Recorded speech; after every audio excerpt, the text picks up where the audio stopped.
स्वागत है दोस्तों एक बार फिर से आपके अपने YouTube चैनल ड्रीम सॉल्यूशन में। आज हम शुरू करेंगे नया चैप्टर चक्रवृद्धि ब्याज। तो जैसा कि आपने पढ़ा है इससे पहले साधारण ब्याज, तो उसमें और इसमें क्या अंतर है वो हम आज डिस्कस करेंगे। ठीक है, चलिए शुरू करते हैं। तो चक्रवृद्धि ब्याज और सिंपल इंटरेस्ट यानी साधारण ब्याज में अंतर की बात करें तो साधारण ब्याज हमारा ऐसा ही क्या होता था, वो होता था मूलधन यानी P प्लस इंटरेस्ट। ठीक है ना, ये हो जाता था हमारा क्या, किसके बराबर, इंटरेस्ट नहीं सॉरी, ये होता था मिश्र धन यानी A के बराबर। ठीक है ना, तो ये हमारा हमेशा इसमें क्या होता था, P सेम होता था। पहले साल भी हमारा P अगर मान लिया जैसे 100 रुपये है और अगर दर 10% है, ठीक है ना, दर क्या है 10% है, तो दूसरे साल भी क्या, पहले साल 100 रुपये है तो दूसरे साल भी क्या रहेगा 100 रुपये रहेगा मूलधन, यानी 100 रुपये भी ब्याज मिलेगा और दूसरे साल भी क्या है 100 रुपये पे ही ब्याज मिलेगा। लेकिन चक्रवृद्धि ब्याज में क्या होता है कि अगर पहले साल 100 रुपये मूलधन है हमारा तो दूसरे साल क्या है मूलधन प्लस ब्याज कितना हो जाएगा 10 रुपये 10% हो जाएगा 100 का 10 रुपये, तो कितना 110 रुपये हमारा क्या हो जाएगा मूलधन। यानी जो पहले साल तो हमारा क्या रहेगा सिंपल इंटरेस्ट और कंपाउंड इंटरेस्ट यानी दोनों क्या रहेंगे सेम रहेंगे। ठीक है ना, क्योंकि अब जब आते हैं सेकेंड ईयर में तो सेकेंड ईयर में क्या होता है, जो मूलधन हमारा होता था साधारण ब्याज में हमेशा सेम रहता था, चाहे फर्स्ट ईयर हो सेकेंड ईयर हो थर्ड ईयर, मतलब जितने साल भी होता था उसमें मूलधन हमेशा सेम रहता था। लेकिन चक्रवृद्धि ब्याज में क्या होता है, हर साल मूलधन में ब्याज ऐड होता चला जाता है, यानी मूलधन प्लस ब्याज बराबर, यानी पहले साल का मूलधन प्लस ब्याज बराबर दूसरे साल का क्या हो जाएगा मूलधन। तो इसमें हम कह सकते हैं कि जो दूसरे साल में हमें ब्याज मिलेगा वो हमें मिलेगा मूलधन प्लस ब्याज, यानी ब्याज को मिलाकर ब्याज पे ब्याज, ऐसे कह सकते हैं कि मूलधन प्लस ब्याज मिलाकर जो मूलधन बना, यानी जो राशि बनी 110 रुपये के बराबर, हमें जो नेक्स्ट ईयर यानी सेकेंड ईयर जो ब्याज मिलेगा वो कितने पर मिलेगा, वो मिलेगा 110 रुपये पर, यानी P बराबर कितना हो जाएगा 110 रुपये। थर्ड ईयर में इसमें जो 10% का ब्याज मिलेगा 110 रुपये पे, तो वो इसमें ऐड हो जाएगा, तो वो थर्ड ईयर में क्या हो जाएगा, इसके साथ जो ब्याज आएगा वो हमारा मूलधन हो जाएगा चौथे साल के लिए। यानी ठीक है ना, अब बाकी चीज़ें इसमें थोड़ा सा आप समझ लीजिए कि इसमें एक तो होता है कि ब्याज, या कह सकते हैं कि दर क्या है छमाही। जब दर होती है हमारी छमाही दे, यानी छमाही का अगर उसमें होता है अर्धवार्षिक या छमाही अगर दर होती है तो उसमें हम क्या करेंगे, हम सबसे पहले ये देखते हैं कि छमाही कितने होते हैं साल में। अब साल में छमाही का मतलब क्या है 6 महीने, ठीक है 6 माह या 6 महीने, तो साल में कितने होते हैं 12 महीने में, यानी एक बार कितने होते हैं 12, तो 12 महीने में छमाही कितने हो गए, ये हो गए आपके 6 दूनी 12, यानी 2 छमाही होते हैं एक साल में। तो जितने भी ये निकल कर आते हैं यानी छमाही हैं तो 2 हैं, और अगर यहाँ होते तिमाही, किसका जिक्र होता, अगर यहाँ तिमाही होता तो तिमाही कितने होते हैं एक साल में, तिमाही होते हैं 3 चौक 12 यानी 4, तो यहाँ क्या आता निकल कर 4। तो जो भी जिससे भी डिवाइड करने के बाद में यानी साल को डिवाइड कर देंगे और जो डिवाइड करने के बाद आएगा उससे हम क्या करेंगे, जो दर होगी हमारी R से क्या कर देंगे भाग। अगर छमाही हमारी होती है तो उसे 8 को आधा कर देंगे और तिमाही होता है तो उसे 4 से डिवाइड कर देंगे। यानी जितने महीने भी यानी जो भी दे रखा हो ब्याज में तिमाही या छमाही, या अगर जैसे सपोज करो यहाँ पर 9 माह दे दिया, 9 माह दे दिया तो 9 माह से क्या कितने साल में कितने, यानी 3 के हम 3 कर लेंगे। ठीक है ना, तो इसमें भी हम क्या करेंगे, इसमें क्यों क्या हो गए हमारे 3 तिमाही हो गए। ठीक है 3 तिमाही, तिमाही का जहाँ हम जिक्र आएगा हम क्या करेंगे 4 से डिवाइड कर देंगे, R/4 कर देंगे जो दर दे रखी होगी। ठीक है ना, तो अब जो कुछ कंसेप्ट होते हैं इसके वो मैं आपको बता देता हूँ। जैसे मान लिया हमारा P बराबर कितना है 1000 रुपये है और हमको 3 वर्ष का 10% वार्षिक दर पर चक्रवृद्धि ब्याज निकालना है, तो वो कैसे निकालेंगे, देखो जब 3 दर क्या है हमारी 10% है, ठीक है, और 3 वर्ष का है। अगर हम फार्मूले से चले, जैसे फार्मूला आपने पढ़ा होगा, जो फार्मूला होता है मिश्र धन का A बराबर P1 प्लस R/100/n, अगर इससे हम करेंगे तो बहुत लेंदी और कैलकुलेशन थोड़ी हार्ड हो जाती है, इसलिए हम इस फार्मूले से क्वेश्चन एग्जाम में नहीं करेंगे। तो जैसे करेंगे वो मैं आपको बता देता हूँ। देखो इसका अगर निकालना है तो कैसे निकालेंगे, सबसे पहले हम निकालेंगे इसका सिंपल इंटरेस्ट, यानी ये हो गया हमारे पहले साल का, ये दूसरा साल और ये हो गया तीसरा साल। ठीक है, तो सिंपल इंटरेस्ट क्या होगा, सिंपल इंटरेस्ट पहले साल के 10,000 का 10% कितना हो जाता है 10% अगर निकालें 2 जीरो से 2 जीरो यानी 1000 का कितना हो जाएगा 100 रुपये। तो ये 100 रुपये पहले साल का इंटरेस्ट हो गया, ये दूसरे साल का भी यही होगा और तीसरे साल का भी यही होगा, क्योंकि सिंपल इंटरेस्ट क्या होता है हमारा सेम होता है, तो हमने ये सिंपल इंटरेस्ट निकाल दिया। अब क्या करेंगे, जब हम सेकेंड ईयर में आएंगे यानी दूसरे साल जब आते हैं तो मैंने आपको बताया था दूसरे साल कितना ब्याज मिलेगा हमको, इसका भी 10% मिलेगा, इसका भी क्या मिलेगा 10% मिलेगा। तो कितना हो जाएगा 100 का 10%। भाई एक बात बताओ, जब पहले साल में हमारा ब्याज कितना है 100 रुपये, अब दूसरे साल में दूसरे साल में कितनी धनराशि हो जाएगी, जब चक्रवृद्धि ब्याज निकालेंगे तो 100 रुपये में जो ब्याज मिला था उस पर भी ब्याज मिलेगा। तो कितना ब्याज मिलेगा 100 रुपये का, कितना ब्याज हो जाएगा 100 का 10% कितना हो जाएगा 10 रुपये। अब जब तीसरे साल जब आते हैं यहाँ पर तो तीसरे साल का क्या होगा, तीसरे साल एक तो 10 रुपये ये हो गए और ये भी है, ठीक है, यानी ये पूरा हो जाएगा। तो यानी 10 सॉरी 100 200, तो 200 का मतलब 200 का 10% कितना हो जाएगा, ये बॉक्स क्या आएगा यहाँ पर तीसरे साल में 200 का 10%, ये आ जाएगा 20, ठीक है। अब क्या है, जब इसका हमको ब्याज मिल गया, ठीक है, और इसका हमको ब्याज मिल गया, तो अब जब तीसरे साल में इन दोनों का भी कहीं ना कहीं ब्याज मिलेगा, है ना, तो इसका कितना हो जाएगा, जब इसका 10% निकालेंगे, इसका तीसरे साल में तो हम देखो ये भी हमारा तीसरे साल में आ गया, ये भी तीसरे साल में आ गया, केवल इस 10 का रह गया है, ठीक है। तो इस 10 का ब्याज कितना निकालेंगे हम, एक, इसका 10% कितना हो जाएगा 1। तो ये तो हो गया इसका चक्रवृद्धि ब्याज, सॉरी साधारण ब्याज। और चक्रवृद्धि ब्याज अगर हम सबको ऐड कर दें तो कितना हो जाएगा, ये सिंपल इंटरेस्ट जोड़ लो पहले, तो ये कितना हो गया 300, और ये कितना हो जाएगा 30, और ये कितना हो जाएगा 1। अगर हम इनको तीनों को ऐड कर दें तो ये कितना हो जाएगा चक्रवृद्धि ब्याज हो जाएगा। तो आप समझ पा रहे हैं ना, बाकी कुछ चीज़ें क्वेश्चन से बहुत सारी चीज़ें क्लियर होती चली जाएंगी। अभी आपको क्या है थोड़ा सा ऐसा लग रहा होगा कि ये मतलब कहाँ से क्या आ रहा है, लेकिन क्वेश्चन में धीरे धीरे आप समझोगे तो बिल्कुल समझ में आएगा, ठीक है। चलिए अब चलते हैं क्वेश्चन की तरफ। क्वेश्चन नंबर 1 क्या कह रहा है, 45,000 पर 15% वार्षिक दर से 2 वर्ष के अंत में कितना चक्रवृद्धि ब्याज होगा।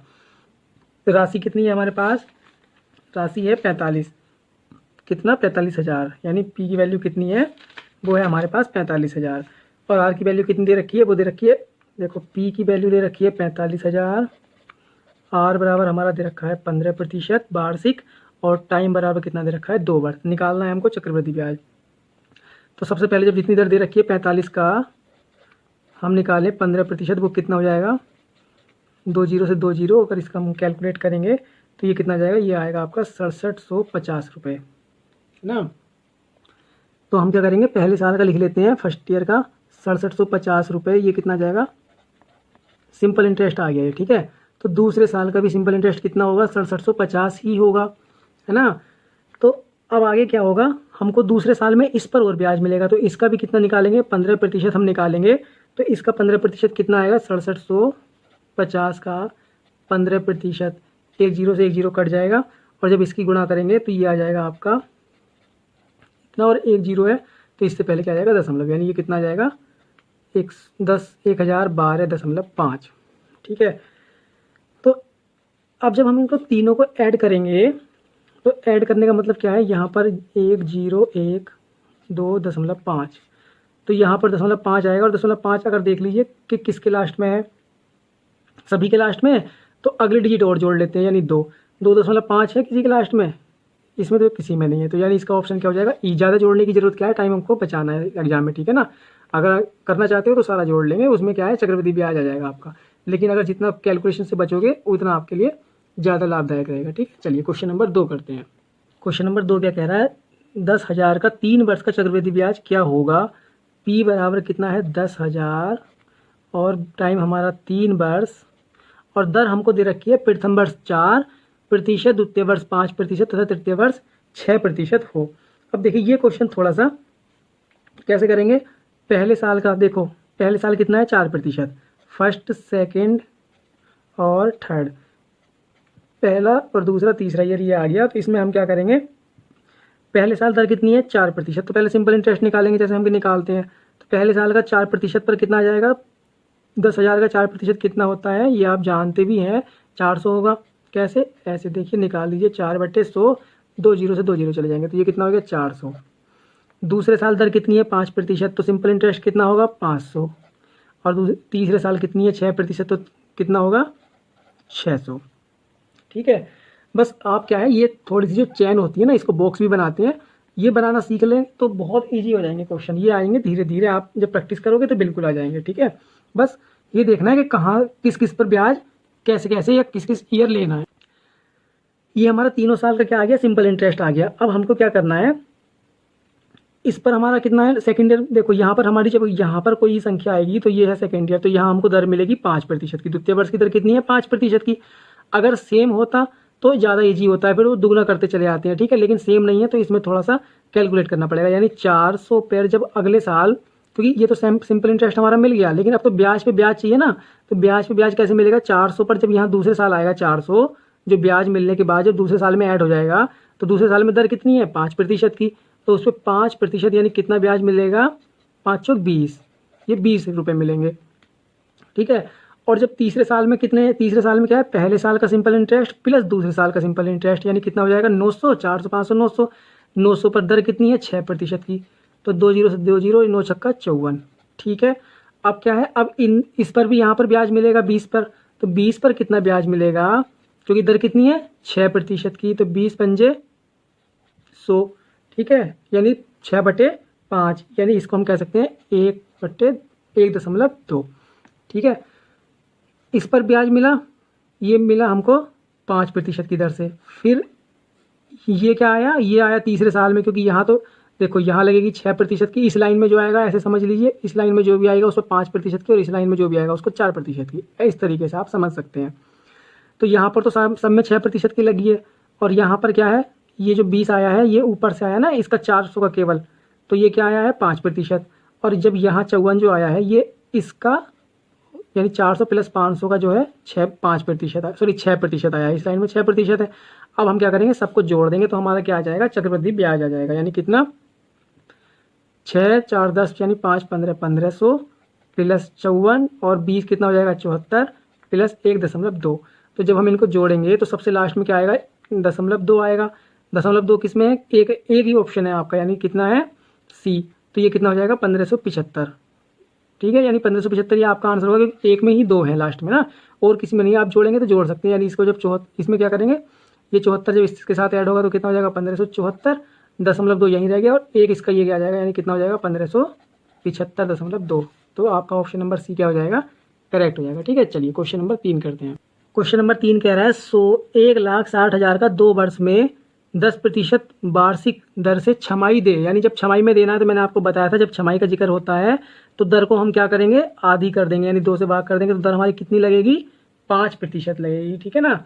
दर कितनी लगेगी 5%, और जितने से हमने भाग किया है उतने से हम क्या करेंगे, समय में गुणा कर देंगे, ठीक है। यानी समय 3 वर्ष का है भाई, 3 वर्ष का है, लेकिन छमाही दे है, छमाही का मतलब साल में 2 बार देना पड़ रहा है, तो 3 दूनी 6 वर्ष, तो समय कितना हो जाएगा हमारे पास 6 वर्ष का हो जाएगा। बस ये थोड़ा सा ध्यान रखना है, दर को आधी करना है और उतने से समय को गुणा करनी होती है, ठीक है ना।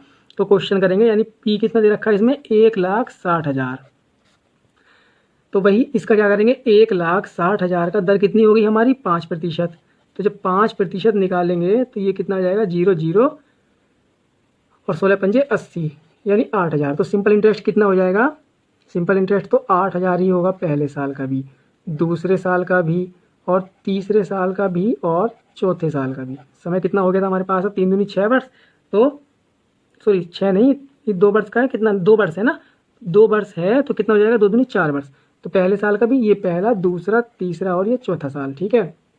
दर हमको क्या है इसमें सेम ही दे रखी है, बस सेम दर होने से हमको क्या फ़ायदा मिलता है कि देखो मैंने आपको बताया था ना अभी पहले कंसेप्ट में, मैं फिर से बता देता हूँ कि 8,000 का जब सेकंड ईयर में आएगा तो यहाँ भी दर कितनी है 10% की है, 5% की है, यहाँ भी 5% की, और यहाँ भी 5% की है, सब में क्या है 5-5% जुड़ेगी।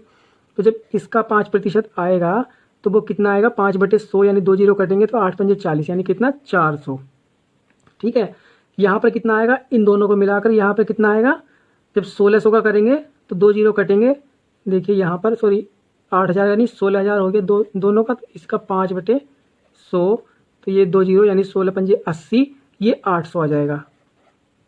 बस एक चीज़ ध्यान रखिए, जब दर समान होती है सारे साल में तो ये क्या है सेम ही, यानी दुगना करते चले जाते हैं, यानी 4 दूनी 8 और 4 तिया ये कितना जाएगा यहाँ पर 1200, यानी 400 जुड़ता चला जाता है, ठीक है ना। यहाँ पर 1200 आएगा, इसको देखने की ज़रूरत नहीं पड़ेगी। अब जब यहाँ पर कोई क्या आएगा, देखो इसका ब्याज मतलब इसमें क्या हुआ, हमको मिल गया इसका ब्याज मिल गया, इसका ब्याज, इन दोनों का ब्याज भी हमको मिल गया, और इसका इन तीनों का ब्याज भी मिलाकर हमको मिल गया, ठीक है। अब हमको क्या है भाई जब नेक्स्ट ईयर में पहुंचेंगे तो इनका भी ब्याज मिलेगा, ठीक है ना। तो इनका ब्याज कितना मिलेगा, वही दर कितनी है 5% की। तो 400 का 5% कितना होगा 20। अब क्या है, ये इन दोनों का ब्याज कितना होगा, ये कितना है 8 4 12, 1200 का कितना होगा, वो हो जाएगा 60, 5% निकालेंगे तो, ठीक है। अब इन दोनों का ब्याज मिलेगा, मतलब हमको जब तक करते रहना है तब तक यहाँ पर सिंगल लाइन ना बन जाए, ऐसा समझ लीजिए, ठीक है ना। यानी बॉक्स इतने बनते हैं जब तक कि लास्ट में एक बॉक्स ना बचे, तब तक हम उनका क्या है दर के हिसाब से निकालते रहेंगे। अब इसका क्या है, इसका तो हमको तीसरे साल में मिल गया, लेकिन इसको यहाँ पर लेकर आना है, ठीक है ना। तो ये 20 का कितना हो जाएगा 5%, वो हो जाएगा 1। बस अब हमको क्या है चक्रवृद्धि ब्याज निकालना था ना, तो इन सबको जोड़ देना, ये सारा क्या हो जाएगा, यानी 8 चौक 32, ये तो 32,000 हो गया। इसको जोड़ेंगे तो ये कितना हो जाएगा 2400, ये कितना हो जाएगा 80, ये कितना हो जाएगा 1। अब हमको एक लास्ट में लेकर आना है, एक कितना है ऑप्शन नंबर बी में दे रखा है केवल, ठीक है ना। तो ज़्यादा हमको देखना नहीं है, यानी ऑप्शन नंबर बी क्या हो जाएगा, करेक्ट हो जाएगा, ठीक है। क्वेश्चन नंबर 4 करते हैं। क्वेश्चन नंबर 4 क्या कह रहा है, 16,000 का 20% वार्षिक दर से 9 माह का ब्याज, मतलब चक्रवृद्धि ब्याज कितना होगा, जबकि ब्याज त्रैमासिक संयोजित है, यानी त्रैमासिक, यानी तिमाही कह लो या त्रैमासिक कह लो। तो एक साल में कितने त्रैमासिक यानी 3 महीने होते हैं, या एक साल में कितने तिमाही होते हैं, 12/3 कर देंगे, क्योंकि 3 से पूछा है हमको, 6 पूछता तो 6 से भाग करते कितने होते हैं 4। तो अब क्या करेंगे हम, जो दर हमारी है 20% उसको 4 से कर देंगे भाग, ठीक है ना। जितने वो होते हैं तिमाही जितने हैं उससे उतने से कर देंगे भाग, यानी 4 पंजे 20, यानी दर कितनी हो जाएगी 5% की, ठीक है। अब देखिए जब 1600 का पूछा है ना, सॉरी 16,000 का पूछा है, 16,000 में दर कितनी है हमारी 5% की है। तो निकाल लेंगे सिंपल इंटरेस्ट, कितना बैठेगा 16 पंजे 80, यानी 800 रुपये। तो देखिए पहले साल का हमारा कितना होगा 800 रुपये। निकालना कितने का हमको, 9 महीने का निकालना है, ठीक है ना। 9 महीने का, यानी ये कितना है हमको त्रैमासिक निकाला है हमने, तो त्रैमासिक में दर लग रही है, तो ये तो आएगा पहले 3 महीने का, तो ये आ गया है ना। समझ रहे हैं ना आप, क्योंकि हमने क्या है 3 महीने के हिसाब से बांट लिया, 3 महीने के हिसाब से, यानी त्रैमासिक कितने हुए थे 4, 4 से हमने दर को भाग कर दी, तो 3 महीने का ब्याज कितना होगा, वो होगा, मतलब 3 महीने का नहीं, सॉरी मैं बोल रहा हूँ, या आप समझ सकते हैं कि 3 महीने के हमने 4 वो बना लिए बॉक्स, यानी ऐसा समझ लीजिए ये 3 महीने का, या पहले 3 महीने का, ये सेकंड 3 महीने का, और ये थर्ड 3 महीने का, इस तरीके से, ठीक है ना। तो क्योंकि हमने क्या है दर को 4 से डिवाइड करके ये 3 महीने का बनाया है, तो ये 3 महीने का ये हमारा क्या होगा सिंपल इंटरेस्ट होगा, है ना। तो ये 3 महीने का 800 और ये अगले 3 महीने का 800, तो हमारे कितने हो गए कुल मिलाकर 9 महीने। ये हमने यहाँ से कैलकुलेट कर लिए कितने त्रैमासिक होते हैं एक वर्ष में, 4 त्रैमासिक, तो 4 से हमने डिवाइड कर दिया दर को, ठीक है ना। तो ये हमारा सिंपल इंटरेस्ट हो गया। अब इसका क्या करेंगे, इसका भी कितना आएगा 5%, तो 5% इसका कितना आएगा, ये आ जाएगा आपका 8 पंजे 40, यानी 40 रुपये। और अब इसका कितना, दोनों का, इन दोनों का, यानी 8 दूनी 16, 16 का कितना आएगा 5%, 1600 का, ये आ जाएगा 16 पंजे 80, यानी ये 80 हो गया। हमने क्या कहा था कि जब तक यहाँ पर सिंगल ना बच जाए, क्योंकि ये 2 बच रहे हैं इस कॉलम में, जब तक कॉलम में सिंगल ना बचे तब तक उसका ब्याज निकालते रहते हैं, यानी इसका ये तो आ गया तीसरी लाइन में, अब ये 40 लेकर आना है नीचे को, तो इसका कितना 5%, वो कितना आएगा, वो आ जाएगा आपका 2 रुपये। बस इसको जोड़ दीजिए तो ये कितना आ जाएगा, यानी इसके लास्ट में 2 आना चाहिए, बस ये देख लीजिएगा ना, सबका अगर 0 है और 2 आ रहा है एक सिंगल डिजिट में, हम क्वेश्चन को चेक कर सकते हैं आंसर को। अगर देखो ऑप्शन में अगर दे रखे होते ज़्यादा ऑप्शन 2 के, तो हम इसको जोड़ लेते, लेकिन जब ऑप्शन ही एक दे रखा है सी वाला 2 वाला, तो अगर होगा तो यही होगा, और ई ऑप्शन हमारे पास है नहीं कि इनमें से कोई नहीं, तो होगा तो हमारा यही होगा, यानी ऑप्शन नंबर सी आपका क्या हो गया, करेक्ट हो गया, ठीक है। चलिए क्वेश्चन नंबर 5 क्या कह रहा है, अर्धवार्षिक रूप में संयोजित चक्रवृद्धि ब्याज की 12% वार्षिक दर से 2500 रुपये की धनराशि कितने वर्ष में 2809 रुपये हो जाएगी। जब यानी धनराशि कितनी बढ़कर हो रही है 2809 रुपये, कितने की हो रही है 2500 की, तो हम कह सकते हैं पी बराबर कितना है हमारा 2500, और ए बराबर यानी मिश्र धन कितना है हमारा 2809 रुपये। तो अगर हम इन दोनों को घटा दें तो हमको क्या मिलेगा, हमको मिल जाएगा ब्याज, ठीक है। तो लेकिन वो क्या मिलेगा हमको, सिंपल इंटरेस्ट, ठीक है। लेकिन उससे पहले हम ये देख लेते हैं, जब अगर इस तरीके का कोई क्वेश्चन आता है, तो अगर हम इसको करेंगे वाई फार्मूला के पहले समय निकालेंगे, या मतलब उस तरीके से, तो वो हो जाएगा फार्मूले से बहुत लेंदी मेथड, ठीक है ना, निकल उससे भी जाएगा। जैसे ए बराबर पी और ब्रैकेट जो होता है वो 1 + R/100 × n, तो उससे बहुत लंबा मेथड हो जाएगा। तो सीधे सीधे इसमें क्या करते हैं, हमको पता होता है, मतलब एक फार्मूला होता है, वो आप ध्यान रखिए, कितना T बराबर √A/P, ठीक है, A/P, और यहाँ पर क्या होता है n का मतलब यानी कितना टाइम, जो है कितनी पावर पावर का मतलब देखिए आप, यानी समझेंगे कि यहाँ हम क्या रखते हैं, एक वैल्यू कितनी है 2809 रुपये जब हमें समय निकालना है तो, ठीक है ना। और यहाँ पर कितना है, पी कितना है 2500 रुपये। तो इसके बराबर जब हमने इसको रखा है तो अभी हम क्या करेंगे, ये देखिए, ये अगर किसी की स्क्वायर या क्यूब या जितनी भी पावर बनती है वो कितने का बनेगा, ये कितने का आ रहा है, ये आ रहा है 25 का अंडर रूट कितना होता है 5, यानी 5 का स्क्वायर होता है 25, और डबल जीरो का मतलब यानी सिंगल, यानी ये तो हो गया 50 का स्क्वायर। तो हम कह सकते हैं कि ये भी किसी ना किसी का स्क्वायर होगा। तो इसको वैसे निकालने की ज़रूरत नहीं है, अगर आप समझ जाइए, अगर एक का भी स्क्वायर बन रहा है तो ऊपर भी क्या बनेगा, वही स्क्वायर या क्यूब बनेगा, यानी सेम ही पावर आएंगी। तो ये क्या है, यहाँ पर पूरे ब्रैकेट के बाहर कितनी पावर आएगी, जब इसमें 2 आ रही है तो यहाँ पर भी वैसे तो 53 का होता है ये स्क्वायर, लेकिन अगर आपको ना समझ आए तो बस अगर एक का भी निकल गया आपको, यानी एक की पावर कितनी आ गई 2, तो यहाँ भी कितना आएगी पावर 2। तो अब हम कह सकते हैं कि इसका स्क्वायर किससे कैंसिल होगा, या इस तरीके से समझ लीजिए, जब जितनी पावर यहाँ होगी वो क्या होगी, एन की वैल्यू होगी। एन की वैल्यू मतलब हमको टाइम कितना मिलेगा, टाइम यानी एन की वैल्यू जब 2 होगी, और जब 2 हमसे पूछा है, और बस इसमें थोड़ा सा समय, ये मतलब थोड़ा सा समझने की बात ये है कि जब इतनी पावर हमारी निकल गई, यानी एन बराबर हमारा 2 आ गया, हम इसको समय बोल सकते थे अगर दर होती वार्षिक। दर दे रखी है अर्धवार्षिक, यानी एक वर्ष में कितने अर्धवार्षिक यानी कितने होते हैं 2, ठीक है। तो यहाँ पर कितने दे रखे अर्धवार्षिक कितने होंगे 2, जितने यानी यहाँ तिमाही होते तो तिमाही 2 होते, ठीक है ना। तो इस तरीके से हम कह सकते हैं कि एक वर्ष में कितने होते हैं अर्धवार्षिक 2, तो जो 2 हैं ये कितने होते हैं एक वर्ष में, तो यानी ऑप्शन नंबर ए आपका क्या हो जाएगा, करेक्ट हो जाएगा, ठीक है ना। बस 2 का क्या है, ये 2 अर्धवार्षिक आ गए यहाँ पर, कितने अगर यहाँ तिमाही होती तो 2 तिमाही आ जाते, ठीक है। तो समय कितना हो गया आपका, एक वर्ष हो गया, क्योंकि एक वर्ष में क्या होते हैं 2 अर्धवार्षिक। चलिए क्वेश्चन नंबर 6 क्या कह रहा है, 12% वार्षिक चक्रवृद्धि ब्याज की दर से 1,25,000 की धनराशि कितने समय में 1,48,877 हो जाएगी, जबकि ब्याज अर्धवार्षिक रूप में संयोजित होता है। सेम क्वेश्चन है, तो इसमें क्या करेंगे हम वही, यानी टी बराबर कितना हमने बताया था, under root N A upon P बराबर, यानी बड़े वाला ऊपर और छोटा वाला नीचे, वो कितना 1,48,877 को रख लिया हमने ऊपर, और नीचे क्या आ जाएगा 1,25,000।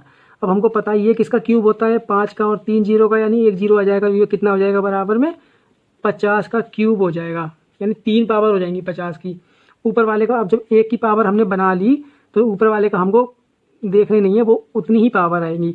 तो यानी एन की वैल्यू यहाँ पर कितनी आ गई 3, ठीक है। और यहाँ पर कहा है क्वेश्चन में कि जबकि ब्याज अर्धवार्षिक दे है, यानी कह रहा है वो कि कितने अर्धवार्षिक हो गए, यानी छमाही, ठीक है ना। यानी छमाही कितने हो गए 6 माह बराबर कितने, यानी ये हो गए 3, ठीक है। 3 6 माह हो गए, तो साल कितने हो गए, एक साल में कितने होते हैं 2 6 माह, तो ये कितना हो गया 1.5 वर्ष का समय हो गया, ठीक है ना। आप समझ पा रहे ना, 6 माह और 6 माह, तो ये 1 साल और ये बाकी 1.5 साल, यानी कितना हो गया 1 सही 1/2। इसको इस तरीके से भी कर सकते हैं कि 6 + 6 तो हो गया 12 माह, और बचा कितना 6, यानी 1 सही 1/2 कितना आ गया आपका वर्ष आ गया, यानी ऑप्शन नंबर बी आपका क्या हो गया, करेक्ट हो गया, ठीक है। क्वेश्चन नंबर 7 करते हैं। क्वेश्चन नंबर 7 क्या कह रहा है, 1,000 की धनराशि पर 5% वार्षिक दर से 2 वर्ष का चक्रवृद्धि ब्याज तथा साधारण ब्याज में अंतर कितना होगा। देखिए 1,000 रुपये का निकालना है और दर कितनी है 5% की है, तो पहले सिंपल इंटरेस्ट अगर निकालें तो वो कितना हो जाएगा, यानी 1,000 का 5% कितना हो जाएगा 50 रुपये। 1,000 का 5% क्या हो जाएगा 50 रुपये, ठीक है। तो पहले साल का सिंपल इंटरेस्ट कितना हो जाएगा, वो हो जाएगा 50 रुपये, और दूसरे साल का कितना हो जाएगा, क्योंकि समय कितना है हमारा 2 वर्ष का है, तो दूसरे साल भी कितना हमारे पास मिलेगा सिंपल इंटरेस्ट साधारण ब्याज 50 रुपये।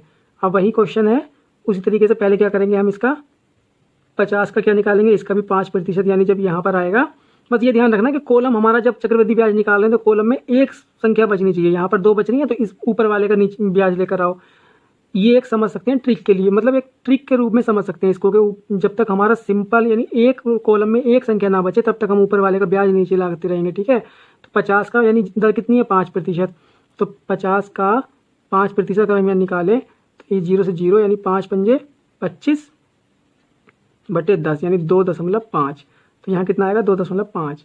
तो ये सिंपल सारा मिला के तो हो गया हमारा CI, और ये हो गया हमारा, ये तो है हमारा सिंपल इंटरेस्ट, यानी क्या साधारण ब्याज, और अगर तीनों को जोड़ दें तो वो कितना हो जाएगा 102.5, ये हो जाएगा हमारा CI। अंतर पूछा है दोनों को कम कर दो, तो अंतर कितना आ जाएगा अंतर आ जाएगा हमारा 2.5, यानी ऑप्शन नंबर बी क्या आ जाएगा करेक्ट। भाई इसमें से ये घटाएंगे 100 चला जाएगा इसमें से, या ऐसे समझ लीजिए कि ये पूरा CI है और इसमें से ये वाला कम कर दें तो यही बचेगा ना, तो 2.5 ही बचेगा। कैसे भी कर लो, इनका अंतर निकाल लो, चाहे ऐसे समझ लीजिए। तो कितना आ गया 2.5, यानी ऑप्शन नंबर बी आपका क्या हो गया करेक्ट हो गया। ठीक है, क्वेश्चन नंबर 8 करते हैं। क्वेश्चन नंबर 8 क्या कह रहा है कि चक्रवृद्धि ब्याज में कौन सी धनराशि एक वर्ष के अंत में तो 650 तथा दूसरे वर्ष के अंत में 676 हो जाएगी। हमने मान ली कोई P धनराशि है, वो पहले साल में यानी एक वर्ष बाद हो गई 650 और दूसरे वर्ष बाद कितनी हो गई 676। भाई जब चक्रवृद्धि ब्याज लग रहा है तो इस पर भी ब्याज लगेगा, यानी ब्याज के बाद ही तो हमसे क्या पूछा है कि P की वैल्यू ही पूछी है हमसे। ठीक है, तो अब हमको ये बताइए, पहले दूसरे साल में यानी पहले साल के बाद में तो थी 650 और दूसरे साल के अंत में हो गई 676, तो कितनी बढ़ गई? अगर हम इन दोनों का अंतर करें तो एक साल में कितनी बढ़ गई 26 रुपये है ना भाई। इसमें से ये जाएगा तो कितने बचेंगे 26, और ये जो 26 रुपये यानी ये ब्याज के मिले होंगे, और ये कितने पर मिले हैं? ये मिले हैं 650 रुपये पे ब्याज 26 रुपये। तो इसकी अगर हम परसेंटेज निकालें तो वो हमारी कितनी हो जाएगी? ये 0 से 0, 13 पंजे 65, 5 से 13 बार कटेगा और 5 दूनी 10 और ये 13 दूनी 26, तो ये कितनी आ जाएगी 4% की ये हमारी आ गई दर, यानी 4% की दर से क्या हो गया 674। अब दर क्या है? सेम है, क्योंकि चक्रवृद्धि ब्याज से एक ही धनराशि हो रही है तो ये भी 4%, यहाँ भी 4% की दर है और यहाँ भी 4% की दर है। दर हमको पता है, समय हमको पता है और राशि हमको क्या है, जितने मिश्रधन हमको पता है, तो हम वो कैसे निकालेंगे? हम वो इस तरीके से निकाल सकते हैं। देखिए क्वेश्चन में क्या कहा है कि जो P है, ठीक है, कोई राशि दी हुई है उस पर क्या है, अब P पर, लेकिन एक सेकंड ये देख लीजिए यहाँ पर क्या है, दर कितनी है 4%, तो इसको हम ऐसे ही लिख सकते हैं ना 4/100। ठीक है, तो इसमें मैंने आपको ये बताया था, या आप सुन लीजिए अगर नहीं बताया शायद मैं भूल गया था, जब ऐसे कोई भिन्न में राशि दे रखी हो, अगर ऊपर बड़ी संख्या हो और नीचे छोटी हो तो आप समझ लीजिए कि नीचे मूलधन है और ऊपर मिश्रधन है। अगर ऊपर छोटी है और नीचे बड़ी है तो ये समझ लीजिए ये हमेशा मूलधन ही रहेगा और ये ब्याज हो जाएगा। बस ये ऊपर चेंज हो सकता है, बस ऐसे समझ लीजिए कि ये एक रेशो होता है। ये हो गया हमारा ब्याज जब छोटी होगी और जब बड़ी होगी तो ये हो जाएगा मिश्रधन, नीचे क्या रहेगा हमेशा मूलधन। तो ये हमने ब्याज मान लिया कि यानी 4% है, तो यानी 4 रुपये का ब्याज मिल रहा है 100 रुपये पे। तो हमने मान लिया कोई धनराशि है उस पर जब वृद्धि होती है तो वो कितना हो जाएगा 104, यानी 100 प्लस ब्याज मिल जाएगा। ठीक है ना, और कितने पर मिलेगा? वो 100 रुपये पर मिलेगा। ठीक है, कोई धनराशि बढ़कर यानी 104% कब होगी? वो किसके बराबर है? 650 के। एक साल में यही तो हुआ ना भाई, 4% यानी कोई धनराशि यानी P जो था वो 4% बढ़ी, यानी कितनी बढ़ी 104 हो गई, और किसके बराबर है वो 650 के। बस यही तो कहा था ना क्वेश्चन में भाई, आप समझ रहे हैं ना। अगर एक साल बाद कोई राशि कितनी 650 हो जाती है, यानी P 650 हुआ है, कब हुआ? जब वो 104 की वृद्धि से यानी 104% वार्षिक दर से बढ़ा है। ठीक है, तो ये इसके बराबर हो जाएगा। इसके बराबर क्या है? अगर हम इसको सोल्व करेंगे तो P बराबर कितना आएगा 650 गुणा 100 बटे 104। ठीक है, तो 13 पंजे 65 और 13 अट्ठे 104, ये काटते हैं 2 पंजे 10, 2 चौक 8, और फिर से अगर इसको काटें 2 दूनी 4, ये 25 बार कटेगा, और ये काट देते हैं 2 से, तो ये आपका कट जाएगा, सॉरी ये नहीं, ये कटेगा ना, यहाँ से ये 50 आ गया था तो ये कट जाएगा 25 बार। ठीक है, तो 25 गुणा 25 बचा तो कितना आ गया आपका 625। वो धनराशि है जो 4% की दर से तो 650 एक साल बाद हो जाएगी और 2 साल बाद कितनी हो जाएगी 676। तो P की वैल्यू कितनी आ गई 625, यानी ऑप्शन नंबर आपका क्या D करेक्ट हो गया। ठीक है, इसमें हमने कुछ नहीं किया, क्वेश्चन में दर हमें बस दर को निकालना था। दर हमने कैसे निकाली कि ब्याज हमको पता लग गया कि कितना ब्याज बढ़ा 26 रुपये बढ़ा और कितने पर बढ़ा 650 पर, तो उसकी हमने परसेंटेज निकाली जो 4% आ गई। 4% की वृद्धि हो रही है, इसको अगर अब ना भी निकालो, ये मैंने समझाने के लिए लिखा है, अगर इसको ना भी निकालो तो जब हम P में 4% की वृद्धि करेंगे तो P हमेशा क्या होता है 100 होता है, तो ये 100 में यानी 104 की वृद्धि हो गई 100 में, और क्या हो गया वो 650 के बराबर हो गई। ठीक है, चलिए क्वेश्चन नंबर 9 करते हैं। क्वेश्चन नंबर 9 कह रहा है 10% वार्षिक दर से 3 वर्ष के लिए किसी धनराशि के चक्रवृद्धि ब्याज तथा साधारण ब्याज का अंतर हमको दे रखा है CI माइनस SI बराबर 620। ठीक है, और दर दे रखी है हमारा 10% और समय दे रखा है 3 वर्ष। कितना? T बराबर दे रखा है 3 वर्ष। तो वह धनराशि कितनी होगी हमसे पूछा है, मूलधन पूछा है। ठीक है, तो इसमें कैसे करेंगे, जब हमको दर R बराबर कितना 10% दे रखा है तो ये कितना हो जाएगा 10/100 यानी 1/10। तो ये हमारा क्या हो जाएगा, P, ये कितना हो जाएगा, P हो जाएगा। तो P बराबर 10 होगा ये 1 साल के लिए, लेकिन 3 साल के लिए हम क्या मान सकते हैं, जब समय की कैलकुलेशन के लिए बोल रहा हूँ फ्रेंड्स, अगर इसको 10 भी रखेंगे तो भी आंसर आ जाएगा, लेकिन कैलकुलेशन के लिए हम क्या करेंगे, जितना समय दे रखा हो उसकी उतनी पावर कर दीजिए। इसका आगे आपको थोड़ा मतलब कंसेप्ट समझ आ जाएगा ऐसा क्यों कर रहा हूँ मैं। आप 10 से भी जाएगा आंसर, 10 से भी रखोगे तो भी कोई प्रॉब्लम नहीं है, लेकिन कैलकुलेशन ईजी रहेगी, वो आप समझ लिए आगे कैसे।